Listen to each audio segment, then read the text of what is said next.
नमस्ते विद्यार्थियों, मेरे YouTube चैनल पर आप सभी का हार्दिक स्वागत करता हूं। विद्यार्थियों, कक्षा 12th और हिंदी साहित्य उसके पेपर के लिए अपने कुछ खास इम्पोर्टेंट क्वेश्चन रहेंगे और उन्हीं पर हम तैयारी करेंगे।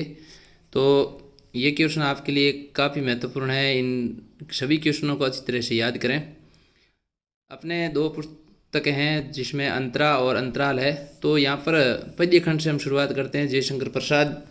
जयशंकर प्रसाद आधुनिक छायावादी कवि है और ये काशी में इनका जन्म हुआ 1889 ईस्वी में। तो ये आपको जानकारी ध्यान में रखनी है। साथ ही साथ छायावाद के ये प्रवर्तक भी माने जाते हैं। अपने पाठ्य पुस्तक में इनकी दो गीत है लिए गए हैं, देवसेना का गीत और कार्नेलिया का गीत।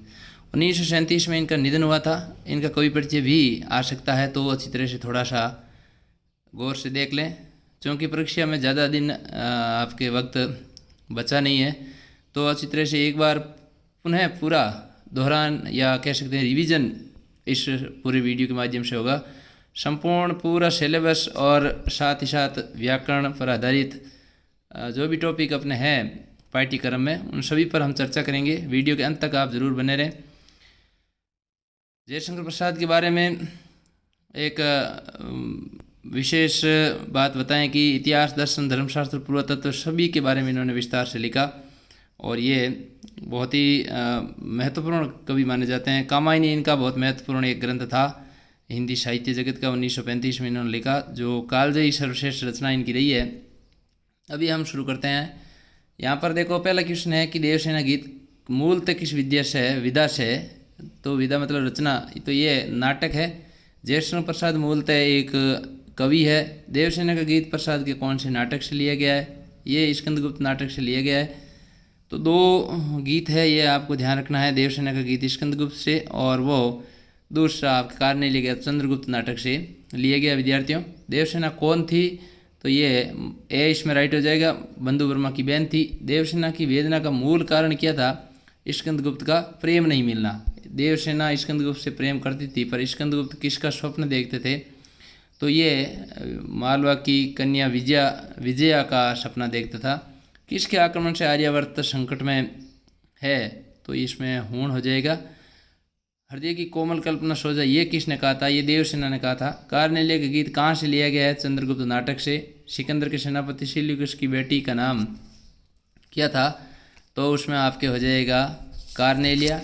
अरुणीय मध्य में देश हमारा पंक्ति में किस देश की महिमा का वर्णन किया गया है? तो ये भारत देश की है महिमा। साथ ही साथ अगले में हो जाएगा कार्नेलिया का गीत, जिसमें भारत की महिमा, गौरव और प्राकृतिक सौंदर्य का वर्णन इस गीत में है।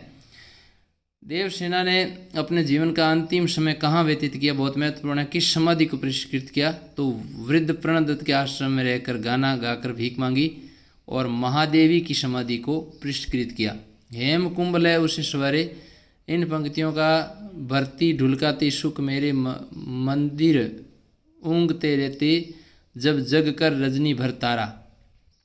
इन पंक्तियों का काव्य सौंदर्य लिखिए विद्यार्थियों।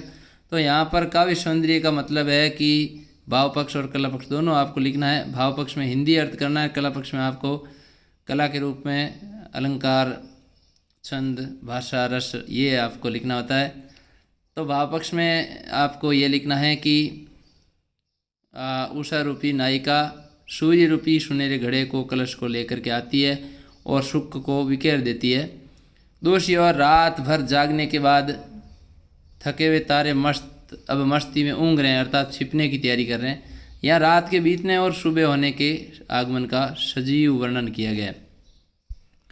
कला पक्ष में इसमें भाषा खड़ी बोली तत्सम प्रधान हिंदी भाषा है। उषा का मानीकरण, तो मानीकरण अलंकार है। हेम कुंभ रजनी भर तारा, इसमें हेम कुंभ में जो है वह आपके सोने रूपी घड़े का आरोप, तो इस कारण रूपक अलंकार है। प्रसाद गुण है, ये आपको ध्यान रखना है। मेरी आशा आहा बावली तूने खो दी शकल गमे, इन पंक्तियों में देवसेना की किस मनोव्यथा का चित्रण है? तो देवसेना स्कंदगुप्त से सच्चा प्रेम करती थी, लेकिन जीवन भर वो दुख में जलती रही, क्योंकि स्कंदगुप्त उसे मिला नहीं। वो पाना चाहती थी, लेकिन स्कंदगुप्त का विजया के प्रति प्रेम देकर उसने, यानी देवसेना ने, अविवाहित कुमारी रहने का व्रत लिया। जब स्कंदगुप्त ने उसके सामने प्रस्ताव रखा तो उसने दृढ़ता से इस प्रस्ताव को अस्वीकार कर दिया। फिर भी हृदय में एक आशा थी, क्योंकि आशा तो हर किसी की बनी रहती है। तो ये आशा उसका पागलपन था और उसको अपने अधूरे प्रेम का दुख और पछतावा भी था, इसलिए उसने आशा को बावली कहा। कवि ने आशा को बावली क्यों कहा, ये भी एक किसने ऊपर वाले से मिलता जुलता। आशा व्यक्ति को भ्रमित करती है, उसे बावला बना पागल बना देती है। प्रेम में प्रेमी विवेकहीन हो जाते हैं, यानी उनका मस्तिष्क काम ही नहीं करता, प्रेम अंधा होता है। देवसेना स्कंदगुप्त को प्रेम में बावली हो गई थी, उसने बिना सोचे समझे स्कंदगुप्त से प्रेम किया और ये आशा मन में पाली कि स्कंदगुप्त उसे अपना लेगा। उसकी आशा उसके मन का पागलपन ही था, वह स्कंदगुप्त का प्रेम नहीं पा सकी। फिर भी आशा उसके मन में थी। जीवन के अंतिम समय में भी वो जब आया तो भी आशा जरूर हृदय में जागृत हुई, लेकिन वो प्राप्त नहीं कर सकती थी स्कंदगुप्त को, क्योंकि वो देश सेवा का प्रण ले चुकी थी। अगला क्वेश्चन भी महत्वपूर्ण है, हार और निराशा के क्या कारण थे। तो दो कारण प्रमुख थे। सर्वप्रथम तो हुणों का आक्रमण से देवसेना के भाई बंधुवर्मा सहित पूरा परिवार वीर गति, और दूसरा वे स्कंदगुप्त को पाना चाहती थी परंतु नहीं पा सकी, क्योंकि स्कंदगुप्त विजय को चाहता था। इसके बाद में देखो, सप्रसंग व्याख्या कीजिए। छल छल थे संध्या के श्रम कण, आंसू से गिरते थे प्रतिक्षण, मेरी यात्रा पर लेती निरवता अनंत अंगड़ाई। तो ये भी बहुत ही महत्वपूर्ण है। शर्मित स्वप्न की मधुमाया में, गहन विपन की तरु छाया में, पति की उनिंदी सुरती में किसने ये विहाग की तान उठाई। तो ये सबसे पहले प्रसंग लिखना है कि जयशंकर प्रसाद द्वारा रचित स्कंदगुप्त नाटक से लिया गया। कवि ने इस काव्यांश में देवसेना के असफल प्रेम से संबंधित मन की भावनाओं को और पीड़ा, हृदय की पीड़ा का वर्णन किया। और फिर ये आपको सप्रसंग व्याख्या करनी है कि देवसेना जीवन के अंतिम समय में वेदना का अनुभव करते हुए सोचती है कि जीवन की संध्या के समय में श्रम करने से उत्पन्न हुई पसीने की बूंदे आंसू की तरह हर क्षण गिरती रहती है। मेरी यात्रा पर अंतहीन उदासी अंगड़ाई लेती है। निराशा अर्थात देवसेना का समस्त जीवन दुखों से भरा रहा। तो इस प्रकार ये संपूर्ण आपको वर्णन इनका करना है अच्छी तरह से सप्रसंग व्याख्या में। और फिर विशेष में आपको ऐसे लिखना है, जैसे आंसू से गिरते तो से आया, तो उपमा अलंकार हो गया। नीरवता में इसमें मानवीकरण अलंकार हो जाएगा। अनुप्रास अलंकार, छल छल में पुनरोक्ति प्रकाश अलंकार, प्रसाद गुण, खड़ी बोली हिंदी तत्संभा प्रधान शब्दावली से युक्त हिंदी भाषा। दूसरी एक और है, देखो सप्रसंग व्याख्या कीजिए।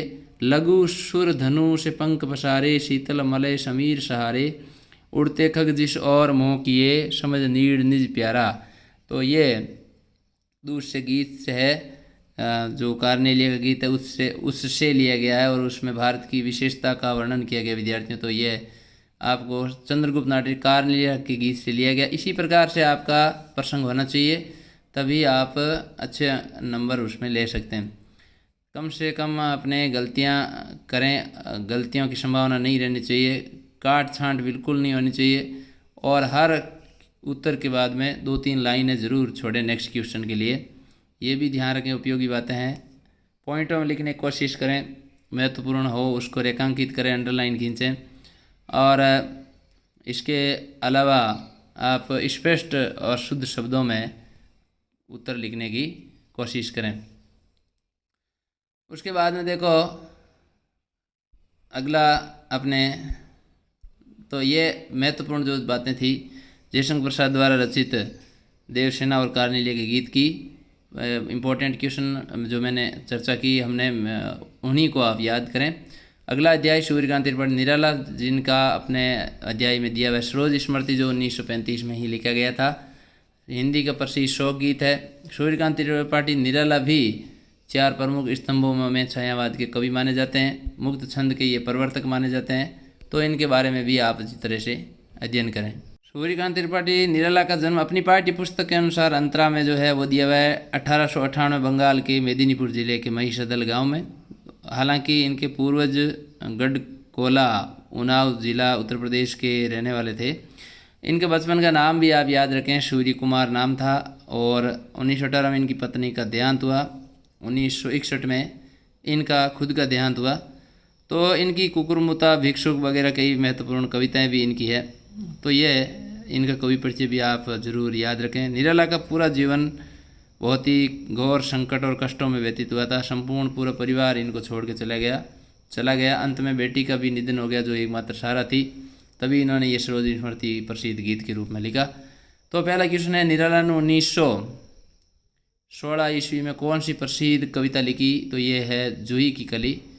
प्रमुख प्रबंधात्मक कविता कौन सी है इनकी? तो ये राम की शक्ति पूजा एक लंबी कविता है, और तुलसीदास, ये दोनों ही प्रबंधात्मक लंबी महाकाव्य की तरह कविता है। कविता में निराला ने समय को क्या कहा है? तो इन्होंने इसको एक भाग्यहीन पिता कहा है। सरोज स्मृति में किस रस की प्रधानता है? तो करुण रस की प्रधानता है। करुण रस वहाँ होता है जहाँ शोक की स्थिति, दुख की स्थिति हो, तो ये गीत उसी प्रकार का है। निराला ने सरोज के रूप में किसे प्रतिस्थापित किया? अपनी पत्नी के रूप को। तो ये विशेष ध्यान रखना है। वहाँ पर उनके संपूर्ण विवाह के बारे में और उसके पालन पोषण के बारे में बताया गया है। आकाश बदलकर बना मही। मही शब्द का अर्थ यहाँ पर पृथ्वी का शाब्दिक अर्थ पूछा है, ये ध्यान रखें। यहाँ पर शाब्दिक अर्थ है तो मही का अर्थ पृथ्वी होता है। निराला अपनी पुत्री की तुलना किससे करते थे? तो शकुंतला से करते थे। मुक्त छंद के प्रवर्तक निराला है। हो भ्रष्ट शीत के से शतदल, तो यहाँ पर से आया हुआ है, इसलिए उपमा अलंकार हो जाएगा। के समान, हाँ, मेरे समस्त कार्य शीत ऋतु में मुरझे हुए कमल के फूलों के समान, ऐसा इसका करोगे तो ये उपमा लगा। कवि निराला अपनी पुत्री का तर्पण करते हैं गत कर्मों, यानी गत कर्मों को अर्पित करके। दे नहीं होगा, ये गत कर्मों का ही इसमें राइट करना है। सरोज स्मृति हिंदी का शोक गीत है। मूल संवेदना, ये बहुत ही खास है। मूल संवेदना हर पाठ की आपको याद होनी चाहिए विद्यार्थियों। सरोज स्मृति हिंदी का शोक गीत है। इसकी मूल संवेदना है करुणा, वात्सल्य और गहरा अपराध बोध। इसमें निराला ने अपनी पुत्री के अचानक निधन पर पिता का विलाप यानी दुख व्यक्त किया। कवि ने मातृहीन यानी बिना माता की पुत्री को विदा के समय खुद ही शिक्षा दी। निराला ने समय को भाग्यहीन दुर्भाग्यशाली पिता मानते हुए अपने जीवन के अच्छे कर्मों के फल द्वारा पुत्री का तर्पण किया, यानी उसे सच्ची श्रद्धांजलि दी मृत्यु के बाद। तो इसकी मूल संवेदना ये है। आकाश बदल कर बना मई में, आकाश और मई शब्द किन की ओर संकेत कर रहे हैं, ये विशेष बात है। तो मई पृथ्वी है, अर्थ तो जो निराला की पुत्री सरोज की ओर है, और अपनी पुत्री को देखकर उन्हें लगता है कि मानो माता का वह अलौकिक सौंदर्य और गुण पुत्री सरोज के रूप में पुनः धरती पर अवतरित हो गया हो, ये ध्यान रखना। तो आकाश तो हो गया दिवंगत पत्नी के लिए, और मही हो गया पुत्री के लिए। दुख ही जीवन की कथा रही, ये बहुत ही अच्छा क्वेश्चन है। क्या क्यों जो आज नहीं कही? तो इन पंक्तियों में कौन सी हृदय की पीड़ा का वर्णन है? कवि निराला ने अपनों का एक एक कर जाना या निधन होना, और अंत में पुत्री सरोज के निधन ने भी उनको अंदर तक झकझोर दिया, यानी पूरा तोड़ दिया। इस प्रकार निराला ने दुख और मृत्यु का एक तरीके से साक्षात परिचय किया था, इसीलिए उस दुख गाथा को इस कहानी में गाया है, जिसको आज तक किसी ने नहीं कहा है। इन पंक्तियों में कवि की गहरी वेदना छिपी है, पीड़ा छिपी है, जिसे शब्दों में व्यक्त नहीं किया जा सकता। इसीलिए उन्होंने कहा है दुख ही जीवन की कथा रही, क्या कहूँ आज जो नहीं कही। सरोज का विवाह अन्य विवाहों से किस प्रकार भिन्न था? सरोज का विवाह एक सामान्य विवाह था।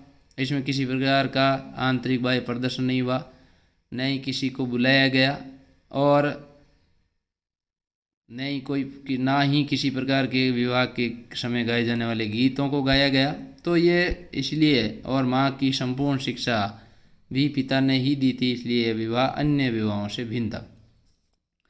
इसके बाद देखो, निम्नलिखित पद्यांश की सप्रसंग व्याख्या कीजिए। तो यहाँ पर देखा विवाह आमूल नवल, तुझ पर शुभ घड़ा कलश का जल, ये बहुत अच्छा है। तो इसको ही आप याद करें, और इसमें से आपको सप्रसंग व्याख्या इसकी लिखनी है। यहाँ पर संपूर्ण व्याख्या आपके दी हुई है। प्रसंग लिखना है, संदर्भ भी लिख सकते हो जिसमें किताब का नाम। प्रसंग में आप कविता पुत्री सरोज की मृत्यु की प्रथा उसकी स्मृति में लिखा गया। इसमें कवि अपनी बेटी सरोज के विवाह के समय को स्मरण कर रहा है। व्याख्या में आपको इस प्रकार से व्याख्या कवि अपनी मृत पुत्री सरोज के विवाह को याद करते हुए कहते हैं कि हे पुत्री, तुम्हारा विवाह अन्य विवाहों से एकदम नया था, क्योंकि माँ के अभाव में पिता ही तुझे स्नेह प्रदान प्रेम प्रदान कर रहे थे।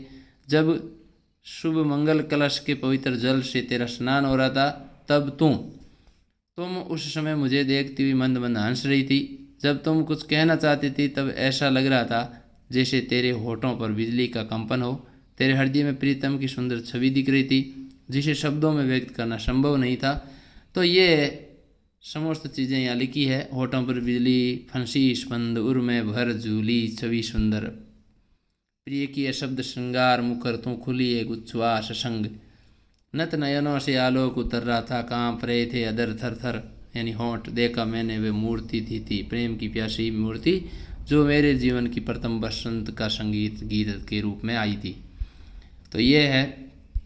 फिर आपको विशेष में लिखना है पुनरुक्ति प्रकाश अलंकार अनुप्रास अलंकार एक ही वर्ण की आवृत्ति के कारण, और शोक गीत मुक्त छंद, साथ ही साथ संस्कृत निष्ठ तत्सम शब्दावली से युक्त खड़ी बोली हिंदी भाषा। सूर्यकांत त्रिपाठी निराला के बारे में कवि परिचय, तो ये आपको ध्यान रखना है। अनामिका परिमल गीतिका बेला भिक्षुक कुकुरमुता अणिमा नए पते अर्चना आराधना गीत कुंज, ये इनकी है। बिलेश्वर बकरिया प्रमुख उपन्यास है। 8 खंडों में निराला रचनावली इन्होंने लिखी थी। इसके बाद में अगला अध्याय है अगे। अगे के अपने पाठ्य पुस्तक अंतरा में 2 कविताएं हैं। यह है दीप अकेला मैंने देखा एक बूंद। अब इसमें जो है ध्यान ये रखना है अगे के बारे में कि एक तो पूरा नाम इनका कई बार पूछा जाता है, सच्चिदानंद हिरानंद वत्सयन अगे। 1911 में आपको ध्यान ही होगा जन्म हुआ इनका उत्तर प्रदेश में। और इसके बाद में देखो इन्होंने 1987 में इनका निधन हुआ। जोधपुर प्रोफेसर भी रहे ये विश्वविद्यालय में। साथ ही साथ काफ़ी घूमना फिरना भी रहा था। अंग्रेजी में इन्होंने एमए किया था। और तो ये विशेष प्रयोगवाद के प्रवर्तक हैं, हालावाद के प्रवर्तक हैं माने जाते हैं। ये आगे के बारे में विशेष जानकारी आप ज़रूर ध्यान में रखें। और एक क्रांतिकारी जीवन था इनका। आंदोलनों के कारण कई बार जेल भी इनको जाना पड़ा विद्यार्थियों। तो अब देखो इनके बारे में चर्चा करते हैं। ये दीप अकेला शनि बरा पंक्ति में दीप शब्द किसका प्रतीक है, तो ये व्यष्टि और समष्टि 2 शब्द आए। तो व्यष्टि का मतलब है एक का, समष्टि मतलब समस्त का, तो व्यष्टि इसका राइट हो। पंक्ति शब्द किसका प्रतीक है, तो ये भी समाज का है। पनडुब्बा शब्द गोताखोर के लिए आया है। अकेले दीप के लिए क्या कामना की गई है, दीप को पंक्तिबद्ध करने की। और अगले में देखो मधु शब्द किसके लिए आया, तो ये व्यक्ति के लिए आया। यह मधु है समयकाल की मोना का युग संचय। समुद्र से अलग हुई बूंद किसका प्रतीक है, तो ये इसमें क्षणभंगुरता।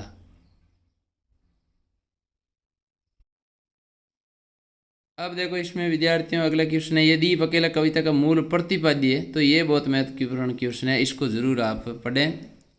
प्रतिपाद्य यह है कि दीपक को मनुष्य के प्रतीक स्वरूप लिया गया है। जिस प्रकार एक अकेला दीप समर्थ होते हुए भी अपना प्रकाश दूर दूर तक नहीं फैला सकता, उसी प्रकार अकेला व्यक्ति भी शक्तिहीन होता है। ये मूल बात है, इसकी ध्यान रखनी है आपको। और क्षण के महत्व को उजागर करते हुए मैंने देखा एक बूंद कविता का मूल भाव लिखिए।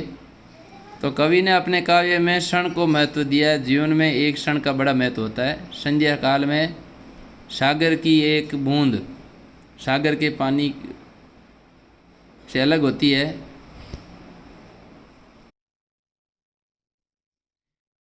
इसके बाद देखो विद्यार्थियों अगला क्वेश्चन साहित्यिक परिचय भी इनका याद रखें। हमने पहले आपको बता दिया है प्रयोगवाद के ये प्रवर्तक माने जाते हैं, हालावाद के भी प्रवर्तक हैं। और यात्रा वृत्तांत उपन्यास निबंध आलोचना वगैरह लेखन कार्य इन्होंने किया। बहुमुखी प्रतिभा के धनी है। शेखर एक जीवनी नदी के दीप अपने अपने अजनबी, ये इनकी उपन्यास है। अरे यायावर रहेगा ये याद एक बूंद सहसा उछली, यात्रा वृत्तांत है। त्रिशंकु आत्मनिबंध निबंध है। और कहानी संग्रह में विपतगा परंपरा कोठरी की बात शरणार्थी जयदोली तेरे प्रतिरूप, ये कहानी संग्रह है। काव्य संग्रह में आप ये याद कर सकते हैं आंगन के पार द्वार, कितनी नाव में कितनी बार, बहुत महत्वपूर्ण रचना है। भग्न दूत, चिंता, हरिघास, प्रसन्न भर, इंद्रधनुष, रोहन देव, ये तो जो मैं बता रहा हूँ वो ही आपके लिए खास रहेगा, उनको याद करें। आंगन के पार द्वार पर साहित्य अकादमी मिला था। और कितनी नाव में कितनी बार पर ज्ञानपीठ पुरस्कार इनको दिया गया था। अब शय प्रसंग व्याख्या में आप मैंने देखा एक बूंद सहसा उछली सागर के जाग से, रंग गई क्षण भर, ढलते सूरज की आग से मुझको दिख गया। तो ये जरूर इनको याद कर लें कि ये आगे द्वारा रचित मैंने देखा एक बूंद से लिया गया है। प्रसंग आप इस प्रकार से लिखें सही ढंग से। फिर व्याख्या कवि कहता है शाम के समय मैंने देखा कि समुद्र के झागों से एक बूंद सहसा ऊपर उठती है। वह बूंद अस्त होते हुए सूर्य की बाल किरणों के प्रकाश में रंग कर लाल रंग की हो गई है और अपने अस्तित्व में आने के बाद पुनः वापस सागर में मिल जाती है। तो ये मनुष्य के लिए भी लागू होता है। फिर इसमें मैं विशेष में आपको भाषा प्रसाद गुण है कविता में ये लिखना है। फिर इसके बाद देखो अगला अध्याय है केदारनाथ सिंह बनारस और दिशा। ये इनकी दो कविता है। बनारस कविता अपने विरासत और संस्कृति पर आधारित है। दिशा कविता में एक लक्ष्य पर आधारित है। केदारनाथ सिंह का 1934 में उत्तर प्रदेश के बलिया जिले के चकिया गांव में जन्म हुआ। यह आपको ध्यान रखना। हिंदी से एमए किया। आधुनिक हिंदी कविता में बिंब विधान पर पीएचडी की उपाधि प्राप्त की थी इन्होंने इस रचना पर। और साथ ही साथ 1889 में इनको साहित्य अकादमी पुरस्कार मिला था अकाल में सारस कविता के लिए, कविता संग्रह के लिए। तो ये भी ध्यान रखें। और मैथिली शरण गुप्त राष्ट्रीय पुरस्कार भी इनको दिया गया जो मध्य प्रदेश सरकार का है। 2018 में इनका निधन हुआ था। तो ये खास बातें। अब देखो बनारस कविता के बारे में देखते हैं किस ऋतु का उल्लेख हुआ है। तो इसमें बसंत ऋतु है। बनारस में सैकड़ों वर्षों से किसकी खड़ाऊ पड़ी है तो ये ध्यान रखना, तुलसीदास जी की है। बनारस कविता के अनुसार बनारस शहर को कौन दृढ़ता से एक तक सूत्र में बांधे हुए हैं, धीरे धीरे होने की सामूहिक लय। जीव किरकिराने से क्या तात्पर्य है, सांस्कृतिक कार्यक्रमों का शुरू होना या धूम मचना। लहर तारा मुडवाडी ये क्या है तो ये बहुत आसान बनारस के कस्बे मोहल्लों के नाम है। दिशा कविता किस भाव पर आधारित है, बाल मनोविज्ञान पर है। खाली कटोरों में बसंत का उतरना, ये बहुत महत्वपूर्ण क्वेश्चन है, इसको जरूर याद रखें। काश ये है कि जब भी बसंत ऋतु आती है तो गंगा के किनारे लोगों की भीड़ जमा हो जाती है और उनसे भिखारियों को खूब भीख मिलती है। उनके कटोरों में सिक्कों की खनक बढ़ जाती है। ये चीज़ें हैं। जिस प्रकार प्रकृति में बसंत ऋतु के आने पर मधुरता और खुशियाँ छा जाती है, वही स्थिति यहाँ पर भिखारियों के चेहरों पर भी दिखाई देती है। इसलिए बसंत का उतरना कहा गया खाली कटोरों में। उसके बाद में देखो नेक्स्ट क्वेश्चन जो आपके लिए खास रहेगा वो है ये, सही सांझ में घुसने पर बनारस की किन विशेषताओं का पता चलता है, ये भी आपके लिए खास है। तो संध्या के समय बनारस में प्रवेश करने पर गंगा जी की आरती के दर्शन होते हैं। मंदिरों और घाटों पर दीपक जलते हैं। उस समय बहुत ही अद्भुत दृश्य दिखाई देता है गंगा के किनारे और वहाँ पर घाटों पर। तो ये लिखना है कि आधा शहर ऐसा जल में है, आधा शहर जल के बाहर है। कहीं सही शव जलाए जा रहे हैं तो कहीं उनको पानी में प्रवाहित किया जा रहा है।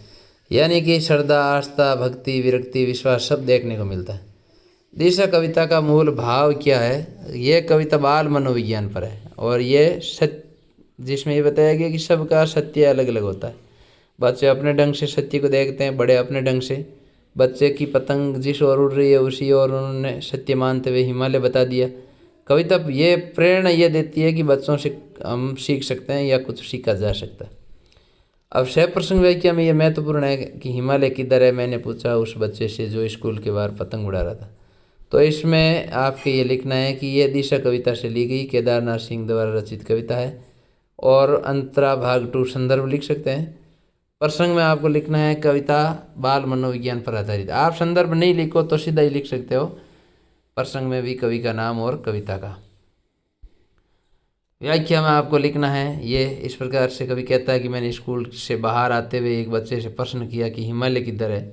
बच्चे ने हिमालय उधर ही बता दिया जिस तरफ उसकी पतंग उड़ी या भागी जा रही थी। तो कवि ने सोचा कि सबका सत्य अलग अलग होता है और बच्चों की दुनिया भी अलग होती है और वो छोटी होती है, सीमित होती है। बाल मनोविज्ञान पर खड़ी बोली हिंदी भाषा प्रसाद गुण, यह आपको कला पक्ष में लिखना है। विशेष में, विशेष का मतलब भी कला पक्ष होता है। फिर आपको सेपरेशन व्याख्या में ये भी है एक कि बनारस कविता का जिसमें जो है वो सुख भुगाता है, जो नहीं है वो फेंकने लगता है पचकियाँ। तो ये कविता बनारस से लिया गया है प्रसंग अवतरण। और इसमें आपको इस प्रकार से व्याख्या करनी है पूरी कि किस प्रकार से अपनी कला की शुरुआत का उचित समय मानते हैं सभी जिनको कुछ नहीं आता है और वो सीखने के लिए कुछ न कुछ ज़रूर प्रयास करते हैं। फिर देखो विरोधाभास अलंकार भी है और खड़ी बोली हिंदी भाषा है। लक्षणा शब्द सती का भी प्रयोग हुआ है। प्रसाद गुण है। तो ये है केदारनाथ सिंह का साहित्यिक परिचय। रचनाओं की चर्चा हम थोड़ी बहुत कर लेते हैं इसमें, और कुछ अध्याय के शुरू में हमने बात की थी। तो ये इनका है कि अकाल में सारस के लिए इनको 1983 में साहित्य अकादमी पुरस्कार मिला था। और कब्रिस्तान में पंचायत इनका निबंध संग्रह है। बाग, टॉलस्टॉय, साइकिल, ये भी इनकी रचना है। यहाँ से देखो अकाल में सारस, अभी बिल्कुल अभी ज़मीन पकड़ी, ये भी इनकी महत्वपूर्ण केदारनाथ सिंह की रचना है। अगला अध्याय है रघुवीर शाही, बसंत आया और तोड़ो, ये दो प्रमुख कविता इनकी है रघुवीर शाही की। रघुवीर शाही के बारे में हम बात करें तो इनका 1929 लखनऊ में जन्म हुआ और संपूर्ण शिक्षा भी इनकी यहीं हुई थी। प्रतीक, दिनमान और कल्पना, ये उनके प्रमुख कुछ संपादन से जुड़े रहे पत्र पत्रिकाओं से। 1990 में इनका निधन हुआ। दूसरे सप्तक के ये कवि हैं, ये ध्यान रखें, नई कविता के भी कवि माने जाते हैं, तो दूसरे सप्तक से जुड़े हुए हैं ये इनके बारे में। अब हम बसंत आया कविता की मुख्य समस्या क्या है ये देखते हैं। तो इसकी मुख्य समस्या है प्रकृति से नाता टूटना, यानी प्रकृति से आदमी का दूर होना। बसंत आया कविता में मनुष्य की किस जीवन शैली पर, ये बोध में आधुनिक जीवन शैली, वह नंदनवन होवेंगे यशस्वी। नंदनवन किसका कहा गया, तो आनंदई वन। मदन महीना से क्या तात्पर्य है, कामदेव का महीना यानी बसंत ऋतु। मिट्टी में कौन सा रस विद्यमान होता है, ये जरूर ध्यान रखें, तो उर्वरता होती है, यानी उपजाऊपन शब्द भी आए तो भी सही होगा। तोड़ो किस प्रकार की कविता है, तो ये उद्बोधन परक कविता है। ये विशेष तौर से आप इनको पढ़ें अच्छी तरह से। उसर, बंजर, चरती, परती को तोड़कर कवि ने क्या आह्वान किया है, तो यहाँ पर नया कुछ करने की, सृजन, निर्माण, नवीन निर्माण करने की बात कही गई। साहित्यिक परिचय लिखिए, ये हमने पढ़ा कि नई कविता दूसरी सप्तक के कवि हैं। सीढ़ियों पर धूप, हंसों सो जल्दी हंसो, लोग भूल गए, आत्महत्या के विरोध, लोग भूल गए काव्य संग्रह पर इनको साहित्य अकादमी पुरस्कार मिला, जो सेंट्रल गवर्नमेंट से दिया जाता है, यानी केंद्र सरकार के द्वारा। 6 खंडों में रचनावली लिखी इन्होंने, ये भी ध्यान रखें। अब बसंत आया कविता का मूल भाव, ये थोड़ा महत्वपूर्ण नहीं है। तोड़ो कविता का मूल भाव यानी प्रतिपादी, ये जरूर देख लें। ये उद्बोधन पर कविता है और इस कविता का मूल उद्देश्य भाव ये है कि ऊसर, बंजर एवं उबड़ खाबड़ जमीन को उपजाऊ खेत में बनाओ, तब्दील करो। व्याप्त ऊब, खीज और बाधक तत्वों को तोड़कर उसे नई सृजन, निर्माण के योग्य बनाना जरूरी है। नव सृजन हेतु प्रकृति के साथ मन को भी सृजनशील बनाने का प्रयास करना चाहिए। तो यह आदमी और धरती सभी के लिए बताया गया। हमारे जीवन में बाधाएं होती है तो उनको तोड़ना पड़ता है। पर पद्यांश की से प्रश्न व्याख्या, जैसे बेन दा कहती है, ऐसे किसी के बंगले के किसी तरु अशोक पर कोई चिड़िया कूकी, चलती सड़क के किनारे लाल बजरी पर चुरमुराए पांव तले, ऊंचे तकवर से गिरे, तरवर से गिरे बड़े बड़े पेराए पत्ते, कोई 6 बजे सुबह जैसे गर्म नहा पानी से नहाई हो। तो ये खिली हुई हवा आई फिर किसी आई चली गई, ये आपके है। तो इसका प्रसंग और व्याख्या आपको करनी है। पहले प्रसंग लिखना है कि ये रघुवीर शाही द्वारा रचित बसंत कविता से लिया गया है, और फिर वाक्य में कवि कहता है कि जैसे बहन मुझे दा कहकर पुकारती, ठीक उसी प्रकार किसी बंगले के पास अशोक वृक्ष पर कोई चिड़िया कूकने लगती है। तो ये सभी बातें इसमें लिखनी है। खड़ी बोली हिंदी भाषा है। फिर किसी में उपमा अलंकार है, हवा में मानवीकरण अलंकार है, और आंचलिक ग्रामीण शब्दों का प्रयोग किया गया है। खड़ी बोली हिंदी भाषा।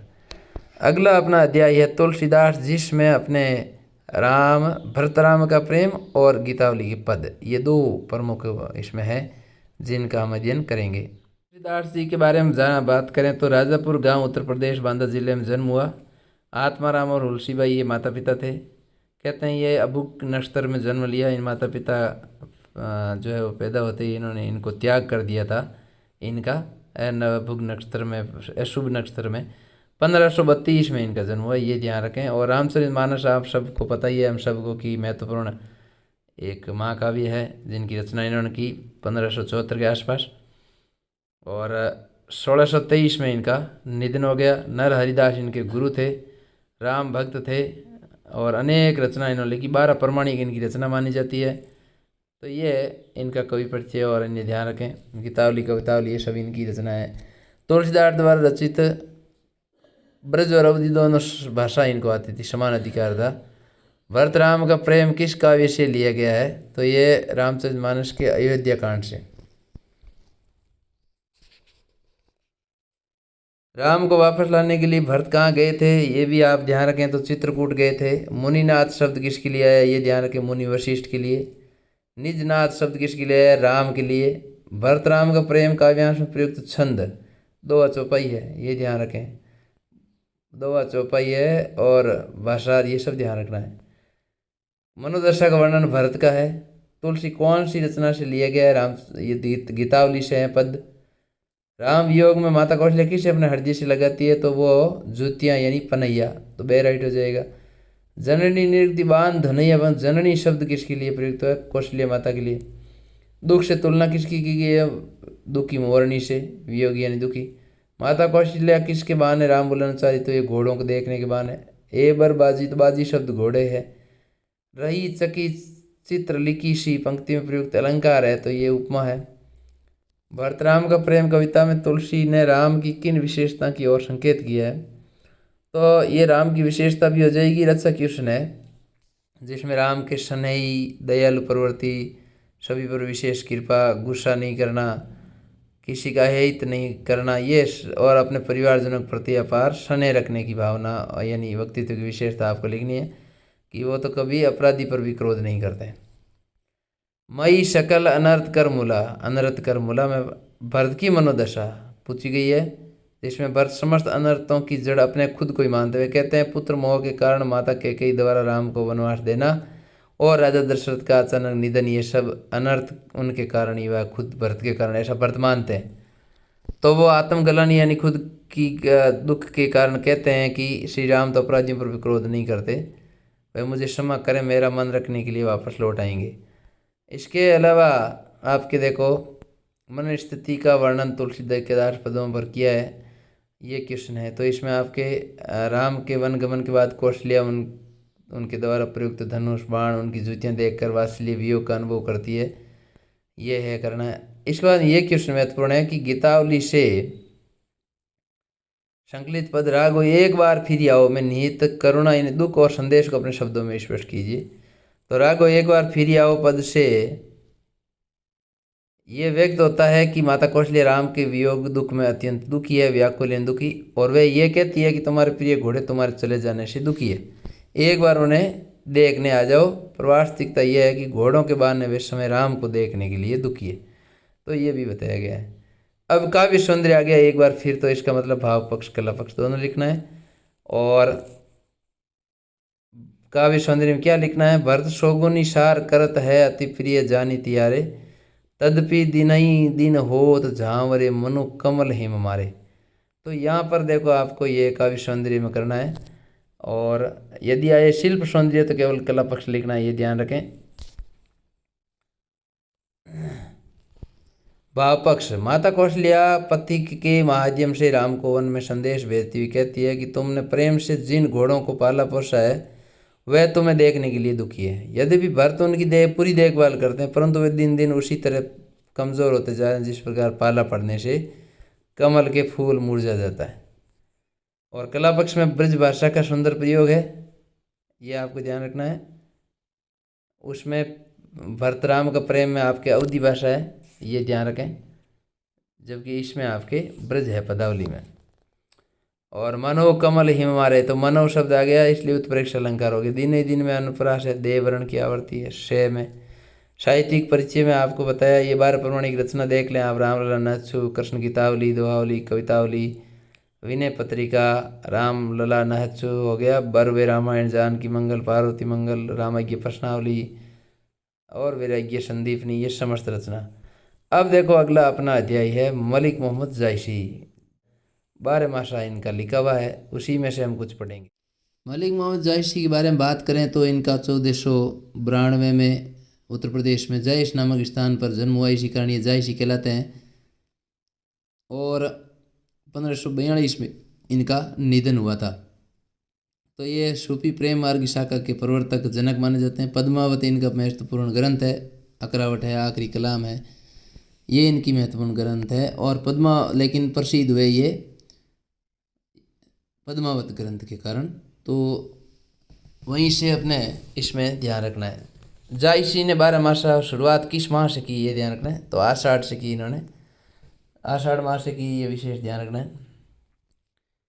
कविता 12 मास किन महीनों का वर्णन हुआ है, तो सभी का हुआ है। अघन, पोष, माघ और फाल्गुन दे इसमें राइट हो जाएगा। प्रेमाख्यान परंपरा का सर्वश्रेष्ठ काव्य है, पद्मावत है। जायसी भक्ति काल की शाखा के, प्रेम मार्ग की शाखा के हैं। 12 मास काव्य की 2 चौपाई शैली है इसमें। 12 मास काव्य किस भाषा है, तो ये मैं किस भाषा को अपनाया है, अवधी भाषा। सॉरी, शुरू में मैंने आपको मैथिली बताया था, तो वो विद्यापति की है। जायसी की भाषा है वो अवधी ही है। तो ये गलती सुधार कर लें अपने थोड़ा सा, मेरे से भी भूल हो गई थी। अगन देवस घटा निशी बाड़ी में, अगन से क्या तात्पर्य, तो ये मार्गशीर्ष मास है अगन, इसलिए इसमें ये आपको ध्यान रखना है। ये कई बार पूछा भी जाता है कि अगन शब्द का अर्थ क्या है, तो महीने का ध्यान रखें, आषाढ़ नहीं है। अगन का अर्थ मार्गशीर्ष मास होता है, मैनी मिंगसर बोलते हैं जिसको मारवाड़ी में। जानो सेज हिमांचल बूढ़ी में आपके उत्प्रेक्ष हो जाएगा। जानो, जनु, मनु, मानो आ रहे हैं, तो कई के श्रृंगार को पही पटे पटोरा, पटोरा शब्द का अर्थ में क्या आया आपको, रेशमी वस्त्र होता है पटोरा का। 12 मास काव्य खंड का प्रमुख रस है वियोग श्रृंगार रस, जिसका दूसरा नाम है विप्रलंब श्रृंगार रस, तो ये भी ध्यान रखें। और वो विशेष ध्यान रखें कि मैथिली भाषा नहीं है, मैथिली विद्यापति की है, इनकी भाषा है वो अवधी है। 12 मास काव्यांश में किसकी वीरवेता का वर्णन है, तो यह नागमती हो जाएगा। महीने में जोड़ी बनाकर कौन सा खेल है, ये ध्यान रखें। देखो यहाँ पर कई शब्द आए हैं, चरी चक्री के है, तो चांचरी जो शब्द है वही शुद्ध है। सिंहल देश की राजकुमारी पद्मावती और चित्तौड़ के राजा रतन सेन की प्रेम कथा आधारित ग्रंथ है, तो ये पद्मावत है। और अगला ये क्वेश्चन आपके काफ़ी महत्वपूर्ण है, हो जाएगा कि माघ महीने में नायिका के वीर्य का चित्रण अपने शब्दों में कीजिए। तो माघ महीने में पाला पड़ने लग जाता है, जिससे वीरानी नायिका के लिए वीर्य का समय और कठिन हो गया है। जाड़े यानी सर्दी की ऋतु में जैसे मावट होती है, वैसे ही नायिका की आंखों से आंसू लगातार गिरते हैं और शरीर से लगते हैं, तो ऐसा लगता है तीर की तरह चुभ रहे। प्रियतम पास नहीं है, तो वह न तो श्रृंगार करना चाहती है और न ही रेशमी वस्त्र धारण करना चाहती, क्योंकि वो किसके लिए करे, उसका पति तो प्रदेश में है। इसी वजह से वो आंसू शरीर पर गिरते हैं, तो ऐसा लगता है जैसे कोई ओला गिरा हो, क्यों, प्रीतम दूर है उनका, उसके पास नहीं है। वीर्य के कारण से वे धागे की भांति पतली हो गई है, डोरे की तरह, जिससे उसके गले में हार भी नहीं टिकता। नायिका कहती कि हे प्रीतम, ये वीर्य की पीड़ा उसे जलाकर मार डालेगी या मार डालना चाहती है, इसलिए तुम है वो लौट आओ मेरे पास। ये ध्यान रखना है, विशेष तौर से नायिका का वर्णन आपको माघ माह का करना है। अब फाल्गुन मास में नायिका जो नायकमती है की है वीर्य वेदना का वर्णन। तो फाल्गुन माह में सर्दी अत्यधिक बढ़ गई है, नायिका शरीर पीले पत्तों की भांति पीला पड़ गया है, समस्त वनस्पति भी प्रसन्न है, पर नायिका प्रियतम के वीर्य में होली के समान जल रही है। बाकी तो सभी जोड़ी बना के खेल खेल रहे हैं, लेकिन ये किसके साथ खेलें। अब काव्य सौंदर्य है, ये आपके लिए फिर से आया कि पिए सो कहू संदेशड़ाए भंवरा एकाग, अवधी भाषा में 2 है यहाँ पर। सो धनी वीरे जरी मुई तई धुआम लाग, तो यहाँ भाव सौंदर्य भाव पक्ष हिंदी अर्थ आपको लिखना। नागमती भौरे और आपकी कोवे के माध्यम से अपने प्रियतम को संदेश देती है कि तुम्हारी पत्नी वीर्य में आग, वीर्य की आग में जलकर मर गई है, धुएं से हम दोनों काले हो गए, हमारा शरीर ऐसा हो गया है। शिल्प सौंदर्य में देखो विद्यार्थियों, आपको दोवा, अतिशयोक्ति, अनुप्रास अलंकार लिखने हैं, वियोग श्रृंगार रस है और अवधी भाषा का सुंदर प्रयोग किया गया। अब है पद्यांश की सप्रसंग व्याख्या। थोड़ा वीडियो ज़रूर लंबा हो जाएगा आपके, लेकिन रहेगा खास आपके लिए, एक ही वीडियो में पूरा सिलेबस कवर करने की कोशिश है। पुष जाड़ थर थर तन कांपा, सूरज जड़ाई लंक दिशि तापा, वीरे बाड़ी या दारुण सियूं, कंपी कंपी मरो लही हरी ज्यूं, कंत कहाँ हो लागो हियरे, पंत अपार सूझ नहीं नीरे, शोर सुपेती आवे जूड़ी, जानव सेज हिवंचल बूढ़ी, चकई निशी बिछुड़े दिन मिला, होई निशी बासर वीरे कोकिला, रेनी अकेली साथ नहीं सकी, कैसे जियो बिछोई पंखी। तो ये पूरा आपके देखो 2 चौपाई और 2 छंद में अवधी भाषा में मलिक मोहम्मद जायसी द्वारा रचित पद्मावत के 12 मासा खंड से लिया गया है। और व्याख्या में आपको लिखना है कि पौष के महीने में शीत की यानी सर्दी के अधिक कारण शरीर नायिका का थर थर काँप रहा है। सूर्य भी दक्षिण दिशा में चला गया है, जिससे कि वीर्य की तो भयंकर बाढ़ आ गई है। इस शीत को निकालना अत्यधिक कठिन हो गया है। तो ये पूरा आपको इसमें लिखना है। और विशेष में आपको 2 चौपाई छंद, भाषा, अवधि, वियोग, श्रृंगार, रस और वीर्य का मार्मिक वर्णन किया गया है। ये समस्त चीज़ें लिखनी है। अलंकारों का भी लिखना है। अब देखो जायसी का परिचय। तो जायसी का जन्म सन 1492 में अमेठी, ये हमने चर्चा कर ली थी। इनका 2 चौपाई शैली है लिखने की। पद्मावत इनका सर्वश्रेष्ठ महाकाव्य है। मसनवी शैली इन्होंने अपनाई थी। अकरावट वगैरह और आखिरी कलाम ये भी इनकी रचना है।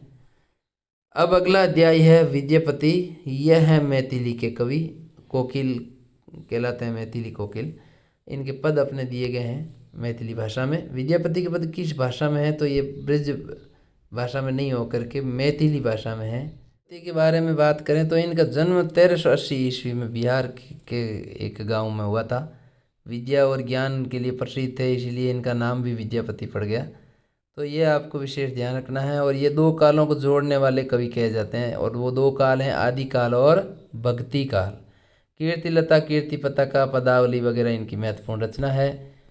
मैथिली, अवहट्ट, संस्कृत, ये 3 प्रमुख इनकी भाषा है। और सबसे चहेते इनके जो राजा थे वो थे शिव सिंह राजा, मिथिला के राजा शिव सिंह, जिनके ये प्रसिद्ध राजकवि और सलाहकार मित्र थे। ये आपको इनके बारे में ध्यान रखना है। गोकुल तजी मधुपुर बस रहे। पंक्ति में श्री कृष्ण गोकुल छोड़कर कहाँ बस गए थे, ये ध्यान रखना, मथुरा में। अगले में है कि महीने में आने की संभावना है नायिका की प्रियतम की, तो वो है कार्तिक मास में आने की संभावना है, वहाँ पर आ सकते हैं। कुसुमित कानन हेरी कमल मुखी मुदी रहे दू नयान, दोनों नेत्र बंद क्यों कर लेती है? तो वन प्रदेश के फूलों को देख करके। कोयल और उसकी भौरे की आवाज़ सुनकर नायिका की क्या प्रतिक्रिया होती है? हाथों से कान बंद कर लेती है। वीर्य में राधा का शरीर किसके समान क्षीण होता जा रहा है? तो इसमें आपको चतुर्दशी के चंद्रमा के समान। रानी लाखीमा देवी पर मुग्ध होकर रमण कर रहे हैं कौन? राजा शिव सिंह। विद्यापति किस राजा के अभिन्न मित्र, राजकवि और सलाहकार थे? तो ये राजा शिव सिंह है ही। इसके बाद देखो इसमें आपके अनुप्रास और अतिशयोक्ति दोनों है कि वो धरती पर बैठती तो वापस उठ ही नहीं पाती, और देह की आवृत्ति होगी वर्ण की, इस वजह से अतिशयोक्ति तो है ही और अनुप्रास भी है। इसके बाद देखो अगले में भी आपके तीनों ही अलंकार है। उपमा है ही, 14 चांद समान शब्द आया हुआ है, पुनरुक्ति छन में हो गया, और तय की आवृत्ति का अनुप्रास। ये क्वेश्चन हमने चर्चा कर ली। विद्यापति है भक्तिकाल आदिकाल के संधि कवि। प्रियतमा के दुख के क्या कारण है? ये महत्वपूर्ण क्वेश्चन है। प्रियतमा इसलिए दुखी है क्योंकि उसके प्रियतम पास नहीं है। सावन के महीने को नायक के बिना काट पाना बहुत ही मुश्किल हो जाता है। तो प्रियतम के बिना एकाकी भवन में उससे रहा नहीं जा रहा है। वो अपने प्रियतम को पास बुलाना चाहती है, अपने पति को, अपने मालिक को, भरतार को, स्वामी को। तो इस कारण वो दुखी है प्रियतमा यानी पत्नी। जन्म अवधि हम रूप निहारल नयन तिरुपति बहल। पूरी एक जन्म की अवधि बिता दी, फिर भी हमारे नेत्रों को कोई तृप्ति नहीं हुई। तो यह नायिका की मनोदशा का वर्णन करना है कि वो हमेशा अपने नायक को पास रखना चाहती है, उसे देखना चाहती है अपने आंखों के सामने, जिससे कि उसकी प्रेम में जो तृप्ति नहीं है उसकी तृप्ति हो सके।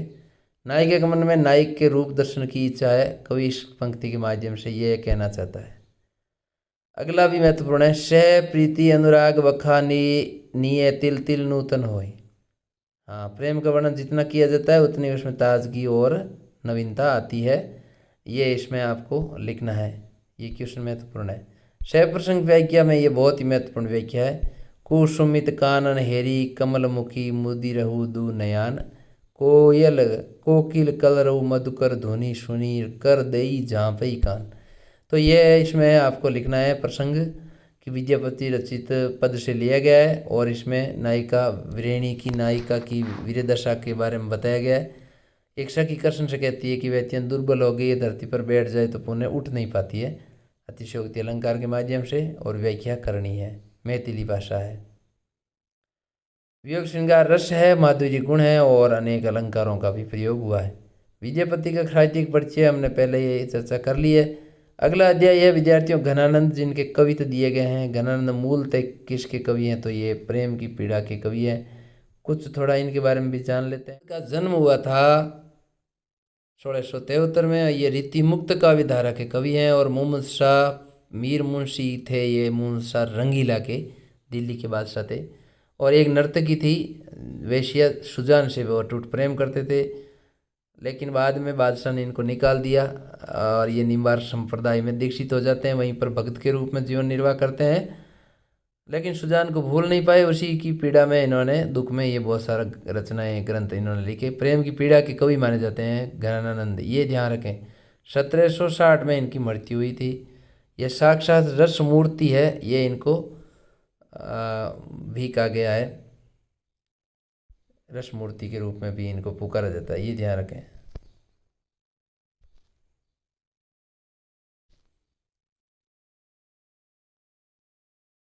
साक्षात रस मूर्ति के रूप में इनको जो कहा है वो कहा इनको आचार्य रामचंद्र शुक्ल ने। अब देखो आगे, रीतिकाल की रीतिमुक्त काव्य धारा के कवि जनक माने जाते हैं, तो ये घनानंद है। किसके मीर मुंशी थे ये हमने चर्चा कर ली, मोहम्मद शाह रंगीला। प्रेमी के सुजान थी। वृंदावन जाने के बाद घनानंद किस, तो निम्बार संप्रदाय कवि घनानंद के प्राण किस में अटके? सुजान के दर्शन के लिए। घन आनंद निदान को रेखांकित पद में अलंकार है, तो इसमें आपके बे हो जाएगा, श्लेष अलंकार है। घनानंद के दो अर्थ हैं। आनाकानी आरसी नीवे, आरसी का अर्थ क्या है भाई? अंगूठे में पहना जाने वाला शीशा जड़ा आभूषण, ये लिखना है। वहाँ पर दर्पण और शीशा आए और साथ में परीक्षा में आपकी ये ऑप्शन आए तो आपको शीशा जड़ा आभूषण वाला राइट करना है, दर्पण नहीं लिखना है केवल। कूक भरी मुक्ता, मुक्ता बुलाए आप बोलई में पंक्ति में विरोधाभास अलंकार है। कूकना और बोलना दोनों साथ नहीं होता है तो विरोध हो रहा है, लेकिन वो हट कूक रहा है इनका, इस वजह से इसमें विरोधाभास। वास्तव में विरोध नहीं हो रहा है, लेकिन पढ़ने में ऐसे लग रहा है। प्रेम की पीर के कवि घनानंद है ही।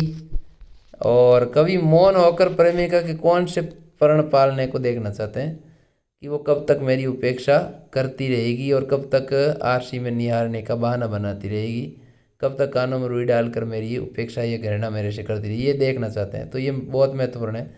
घनानंद वियोग के कवि हैं, बहुत अच्छा प्रश्न है, इसको भी आपको याद करें। प्रेम करते थे, सुजान से उनकी बेवफाई हो गई, जिस कारण उनका हृदय दुख में वेदना से ओतप्रोत हो गया। बहुत दिनान को अवधि आस पास परे खरे अरबरणी भरे है उठी जान को, कई कई आवन छबीले मन भावन को, गई गई राकती ही दे दे सन्मान को। तो ये पूरा बहुत ही महत्वपूर्ण है, इसको अच्छी तरह से पढ़ के और से प्रसंग व्याख्या आपको करनी, ये याद कर लें कि घनानंद सुजान को लक्ष्य कर कहते हैं कि अब तो बहुत दिन हो गए, मेरे प्राण आपके दर्शन के लिए ही अटके हुए, अन्यथा कब को वो शरीर छोड़ दे। ब्रज भाषा है, ये ध्यान रखें, घनानंद की काव्य में ब्रज भाषा है और अलंकारों का प्रयोग हुआ है। वियोग श्रृंगार रस है, जो हम लगातार पिछले 2-3 अध्यायों से पढ़ रहे हैं, चाहे वो जायसी हो चाहे विद्यापति हो, सभी में वियोग श्रृंगार रस ही है, घनानंद वगैरह में। घनानंद का साहित्यिक परिचय हमने काफ़ी कुछ पढ़ लिया है। सुजान सागर वीरे लीला कृपाकांड रस निबंध की रस केली वेली, ये इनकी प्रमुख रचना है, तो ये आप ध्यान रखें। ब्रज भाषा है, तो ये पद्य भाग पूरा हुआ। अब अंतरा भाग 2 में हम गद्य खंड के बारे में कुछ महत्वपूर्ण पद्य अध्यायों के बारे में पढ़ेंगे। पहला अध्याय है प्रेम घन की छाया स्मृति, और इसको लिखा है आचार्य रामचंद्र शुक्ल ने, जो एक प्रमुख निबंधकार माने जाते हैं। रामचंद्र शुक्ल के बारे में बात करें विद्यार्थियों, तो ये प्रमुख साहित्य जगत के हिंदी साहित्य के महत्वपूर्ण आलोचक निबंधकार हैं। और 1884 में इनका उत्तर प्रदेश में जन्म हुआ था। 1941 में इनका निधन हुआ। इनकी प्रमुख रचना जो है, एक तो खास चिंतामणि, जिसके 4 खंड है, ये विशेष ध्यान रखें, रस मीमांसा वगैरह, और इनकी ये भी प्रसिद्ध रचना है। तो और एक मौलिक प्रतिभा के धनी, साथ ही साथ संपूर्ण आत्मविश्वास इनकी रचनाओं में झलकता है, ये हम देखेंगे।